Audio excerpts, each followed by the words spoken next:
Sir నమస్కారం sir. నమస్తే. Sir Vijay దళపతి గారికి పవన్ కళ్యాణ్ గారు ఒక సలహా ఇచ్చారు అని చెప్పేసి ఒక వార్త ఇప్పుడు వైరల్ అవుతుంది సార్. రాజకీయ వర్గాల్లో వినిపిస్తుంది. అదేంటంటే వచ్చే ఎలక్షన్స్ నాటికి ఎలా వెళ్ళాలి? పొ అంటే ఒంటరిగా పోటీ చేయొద్దు. బీజేపీతో పొత్తులోకి రా అని చెప్పేసి ఒక సలహా ఇచ్చారు.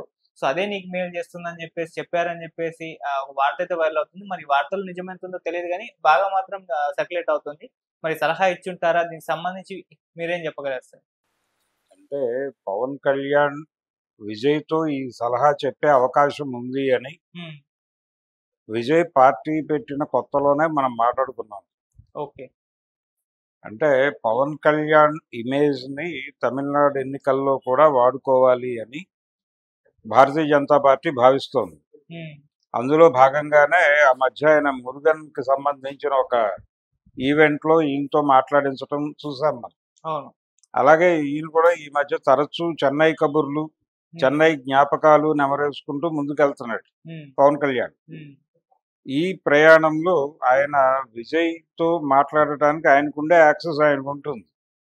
ఎలా ఉంటుంది అంటే ఆయనతో 'హరిహర వీరమల్లు' తీసినటువంటి రత్నం గారు విజయ్‌తో సినిమాలు తీసిన ప్రొడ్యూసర్. అవును. 'ఖుషి' అనే సినిమా తమిళ్‌లో ఆయన చేశాడు. తెలుగులో పవన్ కళ్యాణ్ చేశాడు. కాబట్టి వాళ్ళ మధ్య ఒక ఇది ఉంది. అంటే రాజకీయాలకు అతీతమైనటువంటి ఒక గురు శిష్య బంధం లాంటిది కూడా ఉండుండొచ్చు. హ్మ్. అయితే ఇక్కడ పవన్ కళ్యాణ్ గారు ఆయనకి భారతీయ జనతా పార్టీతో కలిసి ప్రయాణిస్తే నీకు జీవితం బాగుంటుంది అనేది తన అనుభవం నుంచి చెప్తాడని మాట్లాడుతున్నారు. హ్మ్. తన అనుభవం నుంచి అంటే తను పార్టీ పెట్టిన తర్వాత మొదట ఆయన ప్రయోగాలు చేయలే. పవన్ కళ్యాణ్ సొంతగా ప్రయోగాలు చేయలే. అన్నగారు చేశారు. చిరంజీవి ఎవరితోనూ పొత్తు పెట్టుకోకుండా ఒంటరిగా రంగంలోకి దిగాడు. రంగంలోకి దిగి 15, 16 సీట్లు గెలుచుకుని ఆగిపోయాడు ఆయన. ఆ రోజుల్లో ఉమ్మడి రాష్ట్రంలో దాదాపుగా ప్రజారాజ్యం పార్టీ ఒక వెల్లువలాగా వచ్చింది. అయిపోయింది. చిరంజీవి దాదాపుగా స్వీప్ చేయబోతున్నాడు అనే దగ్గర నుంచి చిరంజీవి ఒక అంటే చట్టసభల్లో, శాసనసభలో తగినంత మెజారిటీ సంపాదిస్తాడు. తన మీద ఆధారపడే పరిస్థితి తీసుకొచ్చుకుంటాడు. కింగ్ మేకర్ అవ్వబోతున్నాడు దాకా నడిచింది ఆయన మీద చర్చ. హ్మ్. ఫైనల్గా ఆయన్ని పట్టించుకోవాల్సిన అవసరం లేనట్టుగా జనాలు ఆయనకి 16 సీట్లు ఏమో ఇచ్చి అక్కడికి ఆపారు. అవును. ఇది మనం చూసాం. 16, 17 హ్మ్. 17 అనుకుంటాను. సరే ఏదేమైనప్పటికీ అది అది మాత్రమే అనుభవం. ఆ పార్టీతో పవన్ కళ్యాణ్ ఉన్నాడు. ఓకే. యువరాజ్యం అనేటువంటి దాని యూత్ వింగ్‌కి ఈయనే అధ్యక్షుడు పవన్ కళ్యాణ్. కాబట్టి ఈయన సొంతగా అంటే ఎవరితోనూ పొత్తు పెట్టుకోకుండా వెడితే మా అన్నగారు పడినటువంటి ఇబ్బంది పడాల్సొస్తుంది. పొత్తు పెట్టుకోకుండా వెళ్ళటం అనేది కరెక్ట్ కాదు. నిజానికి ఇంకొంచెం చరిత్రలోకి వెళితే ఎన్టీ రామారావు గారు తెలుగుదేశం పార్టీ పెట్టినప్పుడు కూడా పొత్తుల ప్రస్తావన వచ్చింది. అయితే ఆయన సిపిఐ, సిపిఎంలకు ఆఫర్ ఇచ్చాడు. అది అవల. అంటే వాళ్ళు ఎక్కువ సీట్లు అడిగారు. ఈయన అన్ని ఇవ్వలేను అన్నాడు.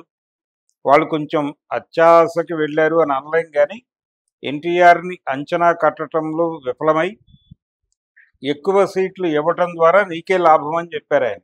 హ్మ్. కానీ ఆయనకి తానేమిటో తనకి సంబంధించినటువంటి వ్యవహారం ఎలా జరగబోతోందో కొంత స్మెల్ ఉంది ఆయనకి. హ్మ్. ఆ స్మెల్ ఉండటం వలన వాళ్ళని పక్కన పెట్టేసి సంజయ్ విచార్ మంచికి మాత్రం 5 సీట్లు ఇచ్చాడు. ఆయన ఇచ్చినటువంటి 5 సీట్లలో గెలిచిన గోనె ప్రకాష్ రావు ఇప్పటికీ ఛానల్స్లో మాట్లాడుతూ ఉన్నాడు. అవును. ఆయన ఎమ్మెల్యే చేసినది ఎన్టీ రామారావు గారు. ఓకే. కాబట్టి అదొక ఐక్య సంఘటన ఉంది మనకి. ఆ తర్వాత లెఫ్ట్ పార్టీలు ఆయన దగ్గరికి వచ్చేసినాయి. ఏది 85 నెక్స్ట్ ఎలక్షన్కి వచ్చేసారు వాళ్ళు. ఇక అప్పటి నుంచి లెఫ్ట్తోనే కొనసాగాడు ఆయన. ఎప్పుడూ రైట్కి వెళ్ళలేదు. లెఫ్ట్తోనే ఉన్నాడు. అయితే ఈ ఆ ప్రయాణం కూడా ఐక్య సంఘటనతో కూడిందే. అలాగే ఆయన జాతీయ స్థాయిలో కాంగ్రెస్ వ్యతిరేక ఐక్య సంఘటన నిర్మాణానికి విపి సింగ్ని వీళ్ళందరినీ కలిపాడు. అలా ఐక్య సంఘటనల వల్ల ప్రయోజనం ఉంటుంది కానీ సోలో పెర్ఫార్మెన్స్ వర్కౌట్ కాదు అనేది సలహాగా చెప్తే చెప్పుండొచ్చు. రెండోది ఈయన సలహా చెప్పడం ఏమిటి, బీజేపీ వైపు రమ్మని ఆయన్ని, బీజేపీతో కలవమని. నిజానికి బీజేపీతో కలవకుండా విజయ్ ప్రత్యేకంగా పోటీ చేయడం బీజేపీకి అవసరం. ఇప్పుడు ఈ స్పెక్యులేషన్ క్రియేట్ చేసిన వాళ్ళు విజయ్ని ఇబ్బంది పెట్టడానికి చేశారు తప్ప ఇలాంటి సలహా పవన్ కళ్యాణ్ చెప్పాడని స్పెక్యులేషన్ అవుతోంది. ఎలా చెప్తాడు ఆయన? బీజేపీ నాయకత్వంతో మాట్లాడకుండా ఈయన సలహా చెప్పడు. ఒకవేళ చెప్పినా ఏదైనా ఎందుకైనా మంచిదని చెప్తే చెప్పుండొచ్చేమో కానీ నిజానికి విజయ్ని ప్లాంట్ చేయటం వెనకాల బీజేపీకి ఒక డిఫరెంట్ వ్యూహం ఉంది. తమిళనాడు ఓటర్లు ద్రవిడ రాజకీయాలకి ప్రథమ ప్రాధాన్యత ఇచ్చే అవకాశం ఉంటుంది కాబట్టి ఆ ఏరియాలో వాళ్ళని ఇబ్బంది పెట్టొద్దు అనే అభిప్రాయంతో భారతీయ జనతా పార్టీ అలాగే దాంతో కలిసి వచ్చేటువంటి శక్తులతో ఇది నడుపుతుంది. అయితే విజయ్ అభ్యర్థుల్ని పెట్టిన దగ్గర వాళ్ళ అభ్యర్థుల్ని పెట్టరు, వాళ్ళ ఓట్ బ్యాంక్ని ట్రాన్స్ఫర్ చేస్తారు. వాళ్ళు కంటెస్ట్ చేసిన చోట వీళ్ళకి సంబంధించిన ఓట్ బ్యాంక్ అటు ట్రాన్స్ఫర్ అవుతుంది, అక్కడ వీళ్ళ అభ్యర్థుల్ని పెట్టరు. ఇలా కనిపించని ఒక అవగాహనతో నడవాలనేది వాళ్ళ స్కీమ్.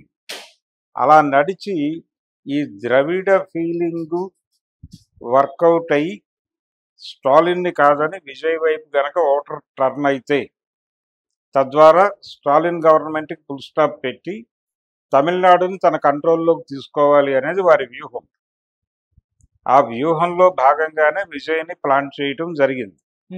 ఆయన బీజేపీకి డిఎంకేకి సమాన దూరంలో ఉంటాను అని మొదటి ప్రకటన చేశాడు. ఆ ప్రకటన వచ్చిన రోజే అనుమానాలు ఉన్నాయి ప్రపంచానికి.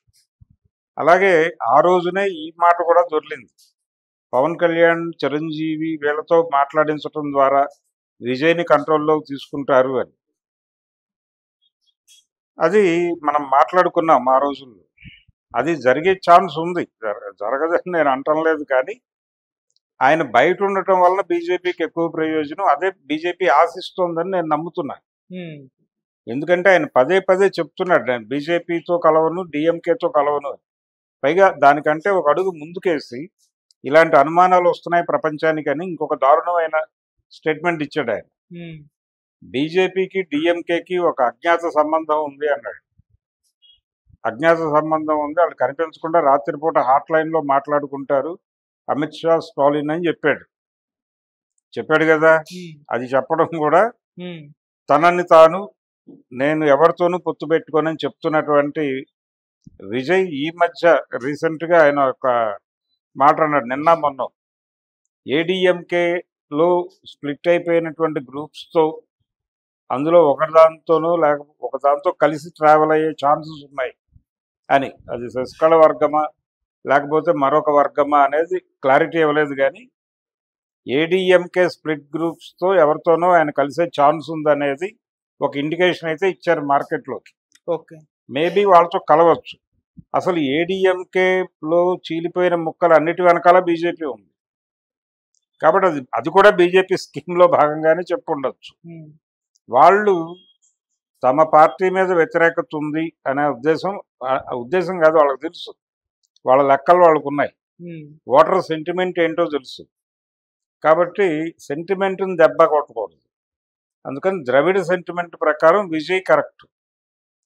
విజయ్ని గెలిపించుకోవడం ద్వారా స్టాలిన్కి చెక్ పెట్టడం అనేది వాళ్ళ వ్యూహం. ఏడీఎంకేని ఎలాగూ చంపేశారు. ఎంజి రామచంద్రన్ గారు ప్రారంభించిన పార్టీ ఇప్పుడు అది కకావికలైపోయి ఉంది అక్కడ. కాబట్టి అది కంట్రోల్లోనే ఉంది. ఇప్పుడు ఆయన ప్రారంభించినటువంటి అన్నాదురై చేతుల్లో నుంచి, పెరియార్ ఆలోచనల్లో నుంచి పురుడు పోసుకున్నటువంటి డిఎంకేని పూర్తి స్థాయిలో విచ్ఛిన్నం చేసి బయటకు పంపించేయాలి. దాన్ని టార్గెట్ చేసి కొట్టాలంటే ఓటర్ సెంటిమెంట్ని కూడా గౌరవించి విజయ్ని స్పెషల్ ఎంటిటీగా ఉంచాలి. అప్పుడు ద్రవిడ సెంటిమెంట్ ఓట్లు అటు వెళ్తాయి, అది ప్రయోజనం.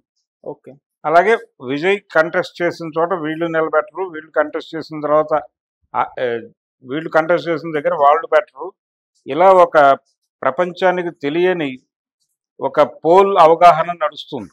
ఉమ్, ఆ మేరకు అలా క్యారీ ఫార్వర్డ్ అయిపోయి ఒక ప్రధాన శత్రువుని డ్యామేజ్ చేయటానికి, ఒక ప్రధాన శత్రువుని టార్గెట్ చేసి అడ్డు తొలగించుకోవటానికి ఎన్ని రకాల వ్యూహాలు పన్నాలో అన్ని రకాల వ్యూహాలు చాలా ఓపెన్గా పన్ని ముందుకెళ్ళేటువంటి పరిస్థితి బీజేపీ. ఉమ్, చిరంజీవిని కూడా తమిళనాడు ఎన్నికల్లో వాడచ్చు ప్రచారానికి. రజనీకాంత్ను వాడాలి. రజనీకాంత్ను వాడతారు డెఫినెట్గా. ఈసారి వాళ్ళు కాన్షియస్గా డిఎంకేని టార్గెట్ చేస్తున్నారు, చాలా కాన్షియస్గా. కాబట్టి రకరకాల శక్తులు వస్తాయి ఇప్పుడు రంగంలోకి. ఉమ్, ఈ రోజున పవన్ కళ్యాణ్ పేరు వినిపిస్తోంది, రేపు పొద్దున చిరంజీవి పేరు వినిపించవచ్చు. ఎందుకంటే చిరంజీవి గారు బీజేపీకి ఎంత సన్నిహితుడో నిన్న కూడా ప్రూవ్ చేసుకున్నాడు ఆయన. బీజేపీ తెలంగాణ శాఖ అధ్యక్షుడికి తాలూకా ఫ్యామిలీ మెంబర్స్ ఎవరో వస్తే ఆయన ప్రత్యేకంగా వాళ్ళని పిలిచి సెట్లో కూర్చోబెట్టి వాళ్ళతో ఇంటరాక్ట్ అయ్యాడు. అది ఆయనకి ఉన్నటువంటి సాన్నిహిత్యం భారతీయ జనతా పార్టీతో. సో ఆయన్ని రంగంలోకి దింపచ్చు, రజనీకాంత్ని దింపచ్చు. ఇలా ఇన్ని రకాలుగా మోహరించి స్టాలిన్కి వ్యతిరేకంగా ఒక విస్తృత ఐక్య సంఘటన కట్టి, ఆ విస్తృత ఐక్య సంఘటన మీ చేతుల మీదుగా అక్కడ స్టాలిన్ని దింపటం అనే కార్యక్రమం ముగించి ఉమ్, విజయ్ని ముఖ్యమంత్రిని చేసినా వాళ్ళ ఆశ్చర్యం లేదు. వాళ్ళు చేయదలుచుకుంటే చేసేస్తారు. అన్నామలై దాదాపుగా దానికి సంబంధించిన సూచన చేశాడు. అందుకని తమిళనాడు రాజకీయాల్లో పవన్ కళ్యాణ్ బీజేపీతో ప్రయాణించు విజయ్ అని చెప్పేంత